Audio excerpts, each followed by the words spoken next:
அம்மா என்னம்மா எவ்வளோ வெங்காயம்? வெங்காய கடை போட போகிறேன் அம்மா. வெங்காய கடை போட போகிறேன். வாங்கக்கா வாங்க. 1 கிலோ வெங்காயம் 20 ரூபா. எம்புட்டு ரூபா தெரியலையே இந்த வெங்காயம். வெங்காயம் பிறக்கிட்டு இருக்கேன். வெறுங்க சண்டா இருக்குல்ல.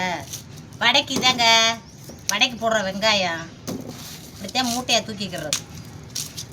வெங்காயத்தை பூரா இது பூரா ஒதுங்கணும். ஒரு சில பேர் கேட்குறிய அப்படியே ரெகுலர் பார்க்குற வேலையை அப்படியே ஒரு வீடியோவை போடுக்கொண்டு அப்படிலாம் போட்டால் அவ்வளவுதான். நான் கேமரா வச்சுக்கிட்டே தெரியணும். அப்படியே கேமரா வச்சு முழுசாக எடுக்க முடியாதுங்க. என்ன எல்லா பொம்பளையிலும் பார்க்குற வேலை தான். என்ன நான் மட்டும் என்ன புதுசாக பார்க்குறேன்? வீட்டு வேலையை துணி துவைக்க, மணி துவைக்க, பாத்திரம் வளர்க்க, அப்படியே பிள்ளைகளுக்கு பள்ளிக்கூடம் சொல்லி கொடுக்க, பிள்ளைகளை போய் கூப்பிடும். அதே வேலை, அதைத்தான் பார்க்குற வேலை. என்ன நீங்கள் ஒரு சில பேர் வசதியாக கொஞ்சம் வசதி இருக்கிற வீட்டில் வாஷிங் மிஷின் இருக்கும், அதில் போட்டு எடுப்பாங்க. நான் கைத்தையே துவைச்சி கிடக்கேன்.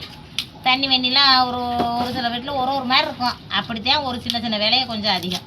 மற்றபடி என்ன எல்லாரும் வீட்லேயும் எல்லா பொம்பளையும் பார்க்குற வேலையைத்தான் பார்க்குறேன். அப்படி பார்த்துக்கிட்டு கிடைக்கேன். லைக் பண்ணுங்க. இதே வடைக்கு போடுற வெங்காயம். வெங்காயம் என்ன விலைன்னு தெரியல. வீடு கட்ட நான் கேட்கல. வாங்கிட்டு வந்து போட்டு விட்டு ஓடிட்டார், வேலைக்கு ஓடிட்டார். கேட்குற மாதிரிலாம் இல்லை, டைம் இல்லை பாபு. லைக் பண்ணுங்க உழைக்கிற மக்கா. நல்லா குடும்ப பொம்பளை பூரா லைக் பண்ணுங்க. தேத்தாக்கலாம் லைக் பண்ணி என்னத்தையும் பண்ணி விடுங்க. எப்போ பரிசுக்கு படிப்பு அதை வச்சுக்கிட்டு